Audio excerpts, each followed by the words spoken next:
Hello again to my faithful viewers, all two of you. We've got another classic for you.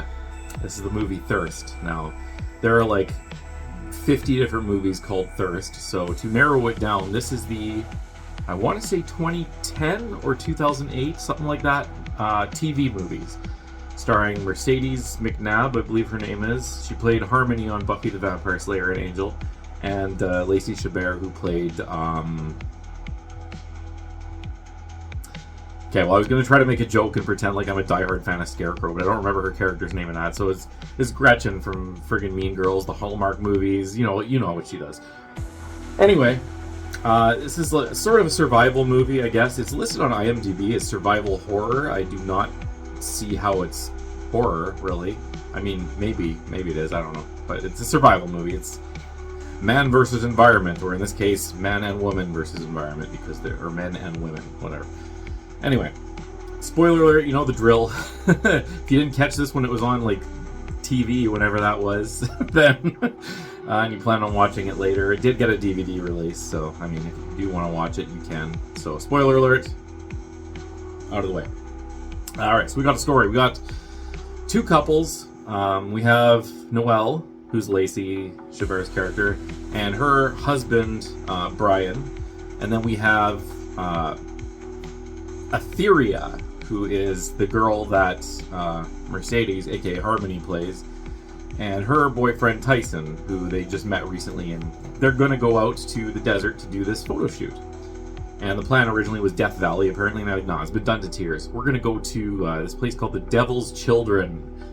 And there's a whole thing about how things in the desert are always named like the devil's something, you know? It's like a pretty stereotypical thing. But anyway, they say, why? And the other two reply, well, it's in the middle of nowhere. There's not going to be anyone there. It's going to be great. No one's shot here. Like, nobody even knows about this place. Yeah, so that just spells disaster right there. Boy. Foreshadowing, right? Anyway. So they get together and they're all chilling at the pool and they're talking about it, and they crash, and then you see day one. So basically it goes by days. These are essentially the chapters. So day one happens. Noelle and Brian wake up. Brian's in the mood, Noelle's not. They have a little bit of a hufflepuff about it. And then she goes and throws up. So that's really good for his ego. But I mean, right from the beginning of the movie, they're like ramming it down your throat that obviously she's pregnant. Like, she's looking at like fetuses in a book at their pool thing. Like, it's a little silly, but that's fine. And then it is confirmed later that she is pregnant. And I mean, it's I guess supposed to be a reveal, but like, you know it from like the beginning of the movie in the pool scene, so whatever. Anyway, we're not going to dwell on that. That's why she throws up, but he doesn't know yet, because he saw her looking at the fetus book, and she's also going through med school, so okay, fair enough. I think she's going for her like PhD, like her doctorate, like to Dr. Chabert. Yeah, and he's like, even at one point, he's like, man, if you went through nursing school, you'd be done already. But you still have like a year and a half, 2 years, or whatever it is left to go to whatever, and have a little thing, and he's all a little bit choked that everything's like, her studying is taking up the time, and she's like, we agreed that there were going to be sacrifices. Like, are you mad because we didn't have sex this morning? He's like, we haven't had sex in like a month. And she's like, well, you know, it is what it is. Anyway, they end up making up or something. It doesn't really matter. Like, there's some tension that there would be, I guess, if you're not intimate or whatever, but it's not a focus of the movie, so I'm not going to dwell on it. I already have a little bit more than I should have. But anyway, they head out.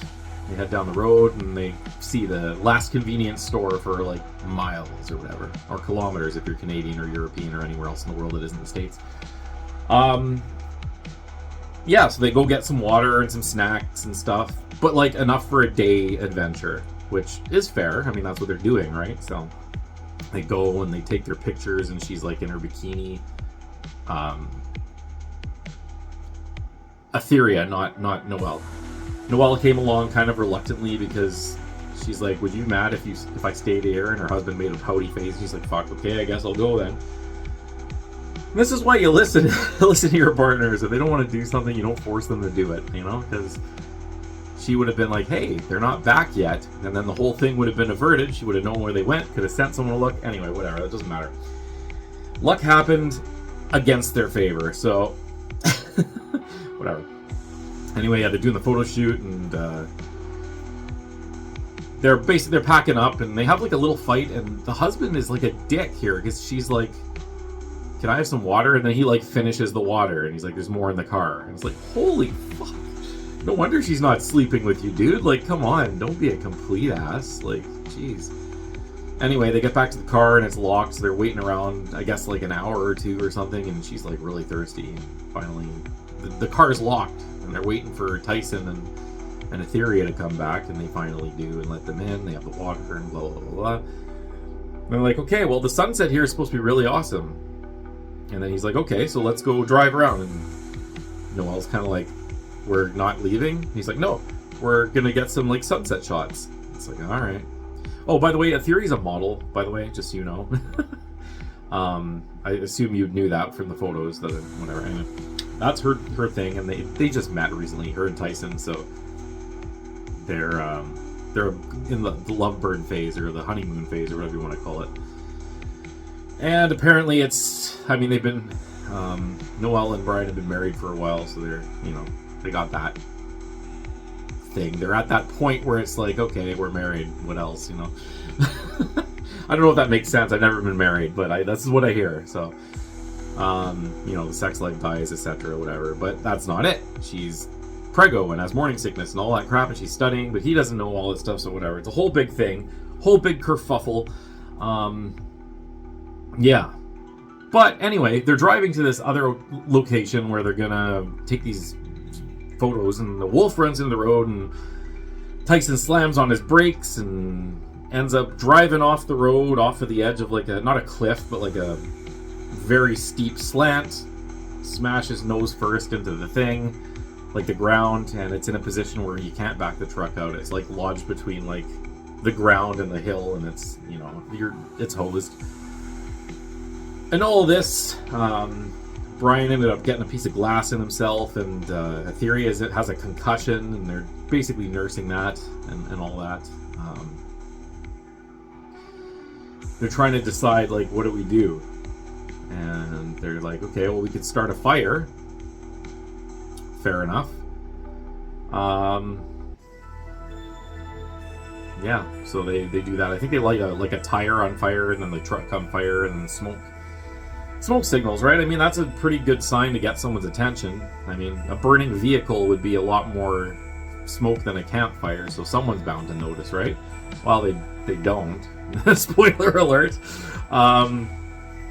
So they camp out for the night, and Noelle's trying to be a little bit proactive. She's like, we gotta like pee in bottles and save our water, because we only have 2 bottles of water left.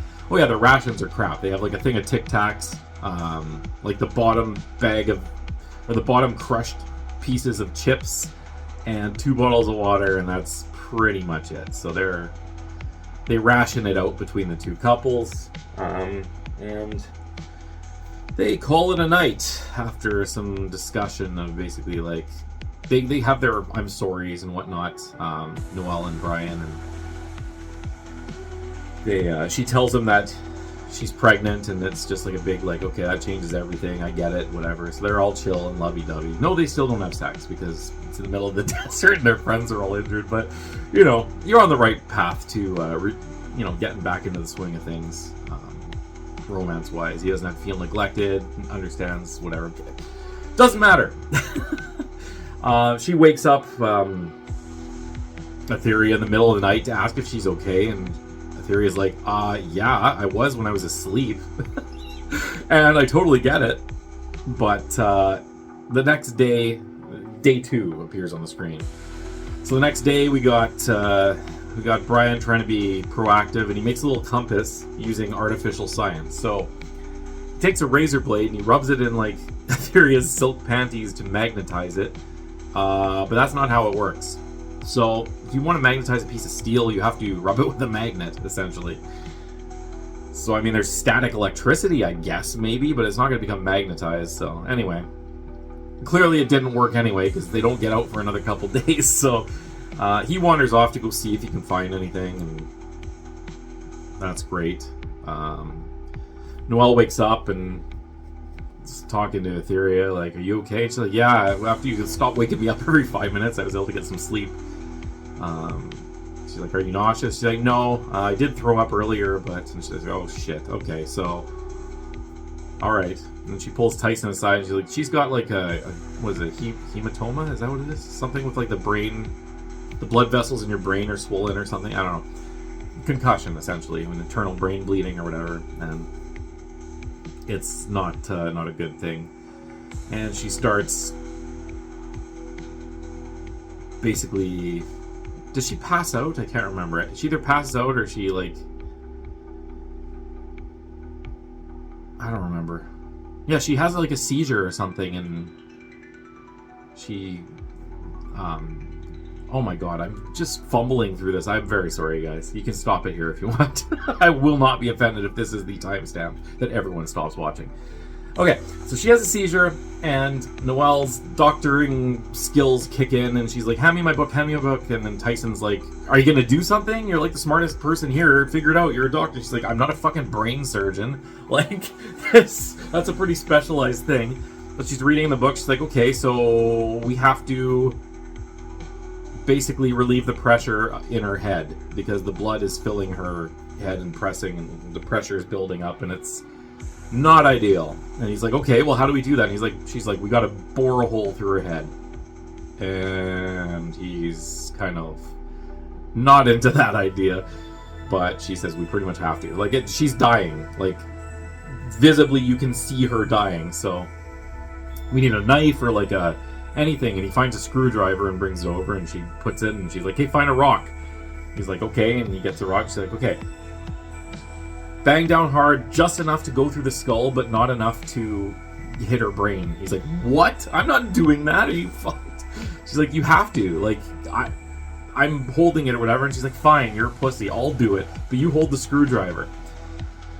So she does, and it happens, and they end up getting through and not hitting her brain, I guess. And you can see, like, air and blood and whatever coming out of the hole in her head. And it's a little bit like, ooh, okay. For a TV movie, that's fun. Wasn't extremely graphic or anything, but, you know, enough to make you be like, oh, okay, cool. She seems somewhat okay after that. She wakes up. She's not doing great, clearly. Like, she's got, like, worse bags on her eyes than I have right now. Accentuated by the candle, obviously. But, yeah, she's not doing great. Anyway, she is like, call me Jennifer. She wouldn't give her real name, apparently, the whole time. So everyone knew it was her theory, and she's like, call me Jennifer, that's my real name. It's okay, Jennifer, you're gonna be okay. And then she dies. So she's not gonna be okay. So she dead. They bury her, and that's when Brian comes back. He's like, oh man, thank God you did that fire, because I got lost and I wouldn't have been able to find my way back without that smoke. And yeah, Noelle tells him, yeah, so Etheria is dead, aka Jennifer is dead. And he's like, oh, fuck's sake. And obviously Buddy over there is not thrilled about his girlfriend being dead, so he has a little conniption and starts freaking out and calms down eventually. And anyway, they're talking about who's gonna split Jennifer's rations or whatever, and he's like, she already drank her. And like, no, she didn't, dude. Like, she barely touched her water. It's okay, well, okay. And then Brian's like, you should give it to, like, you want to call her Lacey, give it to Noelle. And she's like, why should she get it? And he's like, because she's pregnant. And he's like, fuck, all right. So I guess she gets Jen's share. So good for them. And then that's it. That's the night. So day 3, boom. We're plowing through these days now because they get progressively less active as they get progressively more dehydrated, which makes sense. They decide to leave at dawn because then they'll have at least a couple hours to wander before the sun gets too ridiculously hot. Noelle tells them to chug their remaining water, like, all at once. And I don't know if that's a good idea or not. It seems like it's not a good idea. And even Tyson's like, shouldn't we, like, save some of it? But maybe it is. Maybe it's to get them energy for that final push. I don't know. I'm not a scientist. I don't know these things. So Oh, jeez. Anyway, as they head toward the mountains, they cut to a clip of the wolf digging up like the custom grave where Jennifer is and starting to eat her. It doesn't show the wolf like ripping chunks off her, but it shows like the mound of rocks is open and the wolf's head and it eating stuff. So you know it's assumed. So Jennifer's a delicious snack for the wolfie. And there's a rattlesnake that almost gets Noelle, and Brian heroes it up and he pummels it with a rock, and it almost gets him and whatever. And then Tyson's like, you ever heard of rattlesnake blood shooters? And he like drinks from the snake its blood, and everyone's like, what? But I mean, I don't know if this would actually help in a situation where you don't have fluids. Like, his blood has a lot of iron in it, it has nutrients, so I guess probably it would be good. Anyway, he's into it. Brian has some too. Noelle is like, no, I'm good. I'm good. That's no dice for me. They find a shelter that like someone had been living in. There was like remnants of a fire and bottles and whatever. And so they camp out there for the evening, or for the hot part of the day, I should say. They stay till dusk when they decide to wander out again.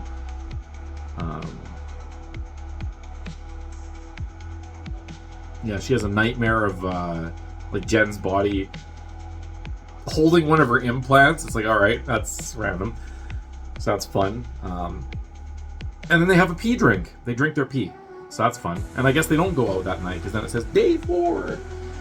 And they head out day 4, and apparently the wolf has been tracking them because there are like little wolfy paw prints on the outskirts of their shelter there. Tyson blows up at her and she's like, why the fuck did we go this way, and where's the water? Like, they're getting close to the mountains. And basically it was, I don't remember if I mentioned it, but sort of they double teamed him and said that we should go to the mountains instead of going back down the road, because the road is like 180 miles before they hit that convenience store or something, and at least if they go to the mountains there could be water or something. Anyway, where's the water, guys? Where's your LeBaron, Freddy? No. So yeah, he's all mad. He says, if we would have listened to me, we'd be going down the highway and we probably would have found someone. And in all fairness, he's probably right. And in all even more fairness, he is right. But we'll get to that. Anyway, they all collapse, and eventually they they wander around till dark, and that's about it. They hear a noise and Brian goes out to like shoo it away or whatever, and I think it's the wolf. I'm assuming it's the wolf. I don't know what else it would be. Anyway, day 5, right? Day 5? Yeah, day 5. Yeah. So they keep pushing, and they all collapse because they're like exhausted, they're starving, they're thirsty, like they're dehydrated, they're beyond thirsty. They're like, they haven't had anything to drink for like a day pretty much, or whatever the stretch of limitations of someone's ability to survive without water, they're pretty much getting there. Anyway, they collapse, and then they hear water. They're like, oh my god. And they find a small little pool of water, and she's thinking with her noodle this time. She's like, doesn't drink it right away, and the boys are all in it, like drinking it up, and Brian even leans back and he's laughing. He's like, it tastes like garlic. And she's like, that's not good. So I don't know if this is true either. You can fact check it or whatever. But she says that basically it's arsenic. You're drinking arsenic water. Like, you have to vomit it up. And obviously Brian is freaking out. He's like, oh god. And he just does his best to vomit it up. And he vomits most of it, I guess. And she's like, did you get it all? He's like, I don't know. I think so. And, whatchamacallit, buddy boy Tyson over there is like, fuck it, I'll be the guinea pig, and he drinks more. And yeah, oh boy, that's unfortunate, because they have a little nap and then they find him dead, like, well, dying on the ground with blood coming out of his mouth, and he's like shaking and he dies, and that's it. So that's good. Anyway, it's going to be dark in a bit, so they get up and they push on, and Tyson's dead, so it's just his husband and wife. Very romantic trip, I gotta say. Like, 5 stars for sure. Forget going to, like, sandals resorts or whatever. Go to the middle of the desert with 2 of your friends that die. That's a good time right there. I mean, if she's not in the mood after this, I mean, I don't know what. Okay, anyway, but so yeah, they keep walking and they rest in like a little rock crevasse, and it gets like dark, and he's not doing too good. So I think he's poisoned. Not to the point that Buddy Boy was poisoned, because he threw a lot of it up, but basically she says like, yeah, it's your organs have probably absorbed whatever's in there. So I mean, even though it's not in your blood, you'll be all right, man. You're gonna be fine. She's trying to comfort him. I don't know if she thinks he's gonna be okay, or if he knows that he's toast and is trying to reassure him, whatever. And he has this whole gush thing of like, I've never actually told you like how much I appreciate you and how much you are literally my world, and the whole I love you type stuff. And it's a little bit like, oh, she's like, oh god, and they do a little cry session, and he's like, makes the executive decision without her knowing to slice his own throat. So he does that. He says I love you to the baby, kisses her tum-tum, and then cuts his throat on her. And I guess she feels the blood because she's like, what the fuck did you do? And he's like, I did it for you and the baby. Like, drink me. I mean, damn. It's like Sunday school or whatever, the church where you drink the wine, the blood, or I don't know. That's a stupid comparison. I'm just pulling at straws here because we're near the end of the movie. So I guess she drank because it says day 6 and his body's limp and dead, and she has like a lot more energy than she has in the last couple days. So she goes out. So what else are you gonna do? You can stay and mourn your husband, which I mean your heart would want to do, or you can go try to survive for you and your kid, which your heart would also want to do. So she makes that executive decision. The best part, though, she clears the hill, looks down. You're fucking kidding me. The crash site. Yep. Complete with Etheria's bones being eaten by the wolf. The grave is dismantled. There's the burnt out truck. Everything. So she just went in a big circle, and I guess she collapses and is basically done. She has like a dream sequence of the pool party thing again, and Brian comes up to her and is like, I gotta tell you something. She's like, what's up? And she's all happy, and he's like, you have to wake up, you're in danger. What? You have to wake up. And he like pushes her underwater or something. She snaps out of it and chases off the wolf. He's like, you get the hell away from her. And it's like, oh my god, that's horrible.